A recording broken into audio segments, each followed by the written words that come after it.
جو میاں بیوی کا رشتہ ہے، اللہ تعالیٰ نے اسے قرآن مجید میں بڑے خوبصورت الفاظ میں بیان فرمایا، اور یہ اتنا خوبصورت انداز ہے کہ اس انداز میں اس رشتے کا بیان آپ کو دنیا کی کسی کتاب میں نہیں ملے گا۔ وہ کیا ہے؟ ارشاد فرمایا، ہن لباس لکم وانتم لباس لہن۔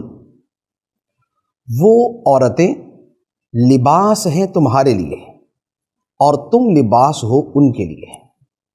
لباس اور انسان کا جو باہمی قرب کا تعلق ہے، اس حوالے سے یہاں پر بیان کیا گیا۔ اب اس میں مزید کیا چیزیں ہو سکتی ہیں کہ جو بیویوں کو شوہر کے لیے لباس قرار دیا اور شوہر کو بیوی کے لیے لباس قرار دیا۔ لباس گرمی اور سردی کے اثرات سے بچاتا ہے، مراد یہ کہ تکلیف سے بچاتا ہے۔ میاں اور بیوی کا رشتہ وہ ہے کہ جس کے بعد وہ ایک دوسرے کو تکالیف سے بچانے میں دوسرے کے معاون ثابت ہوتے ہیں۔ شوہر کو کوئی تکلیف پہنچتی ہے تو بیوی اس کی حفاظت کے لیے اور بیوی اس کی مدد کے لیے ہوتی ہے، اور بیوی کو تکلیف پہنچتی ہے تو شوہر اسے تحفظ دیتا ہے اور وہ اس سے تکلیف کو دور کرتا ہے۔ ان کا آپس کا رشتہ محبت کا، مودت کا اور شفقت کا ہے، تو یہ ایک دوسرے کو تحفظ دینا اور ایک دوسرے کی تکالیف کو دور کرنا بڑا آسان ہو جاتا ہے۔ بلکہ ایک تو جسمانی تکالیف اور تحفظ کا معاملہ ہے، ایک ذہنی سکون کی بات ہوتی ہے۔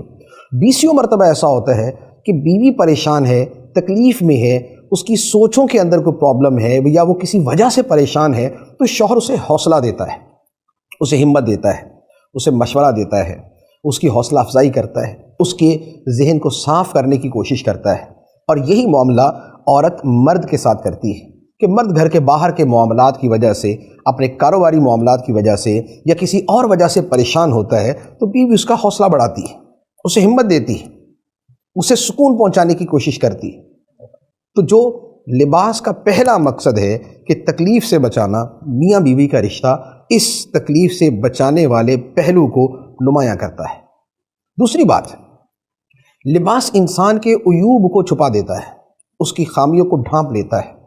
میاں بیوی کا رشتہ بھی اسی طرح ہے کہ بہت سے عیوب مرد کے عورت کے سامنے آتے ہیں، لیکن عورت لوگوں کو بتاتی نہیں پھرتی، اور اسی طرح کچھ خامیاں بیوی کی شوہر کے سامنے آتی ہیں، شوہر سب کو بتاتا نہیں پھرتا۔ اور زیادہ تر یہ معاملہ شوہر کی طرف سے ہوتا ہے کہ خامیوں کی نوعیت شوہر میں زیادہ ہوتی، لیکن بیوی اس کے حوالے سے کبھی اس کا راز افشا نہیں کرتی، راز نہیں کھولتی۔ یہ ایک دوسرے کے عیوب کو چھپانے والی بات ہے۔ یہ ہے پازیٹیو تھنکنگ، یہ ہے مثبت سوچ، کہ اگر میاں بیوی ایک دوسرے کی خامیاں بیان کرنے سے گریز کرے، یہ پوری زندگی ان کو فائدہ دیتی ہے۔ جو سمجھدار لوگ ہوتے ہیں، خاندان کے بڑے لوگ ہوتے ہیں، وہ ہمیشہ میاں بیوی کو سمجھاتے ہیں کہ گھر کا معاملہ گھر میں رکھنا، بازار میں جا کے ڈھول نہ بجانا، کسی اور کو نہ بتانا۔ بیوی جب اپنے جاننے والوں میں شوہر کی باتیں کرتی ہے یا شوہر کے گھر کی باتیں کرتی ہے تو کبھی بھی وہ ایک جگہ محدود نہیں رہتی، بات ہمیشہ پھیلتی ہے۔ اسی طرح شوہر اگر بیوی کی برائیاں بیان کرتا ہے تو آج اگر اس کی برائیاں بیان کر رہا ہے اور وہ برائیاں باہر پھیل جاتی ہیں اور بعد میں اسی شوہر کو افسوس ہو رہا ہوتا ہے کہ میں نے اپنی بیوی کی یہ خامیاں کیوں بیان کی۔ تو میاں بیوی کا جو رشتہ خدا نے قرآن میں بیان فرمایا ہے وہ یہ ہے کہ وہ ایک دوسرے کے لیے لباس ہے۔ ہن لباس لکم وانتم لباس لہن۔ وہ تمہارے لیے لباس ہیں، تم ان کے لیے لباس ہو۔ تو ایک دوسرے کے عیوب کو چھپانا ہے، انہیں بیان نہیں کرنا۔ تیسری بات یہ ہے کہ لباس زینت کا سبب بنتا ہے۔ ایک آدمی جیسا تیسا بھی ہے، اچھا لباس پہنتا ہے، اس کی پرسنالٹی بن جاتی ہے۔ اچھا لباس پہنتا ہے وہ خوبصورت لگتا ہے، اچھا لباس پہنتا ہے وہ بڑا زیب و زینت والا لگتا ہے۔ میاں بیوی کا رشتہ بھی ایسا ہی ہونا چاہیے کہ بیوی شوہر کے لیے زینت کا سبب بنے، یعنی شوہر کی اچھائی، نیک نامی اور اس کی تعریف کا ذریعہ بنے، اور شوہر اپنے بیوی کے ساتھ بھی یہی رویہ اختیار کرے کہ شوہر کی نیکی، اچھائی اور بھلائی جو ہے وہ بیوی کے لیے زیب و زینت کا سبب بنے۔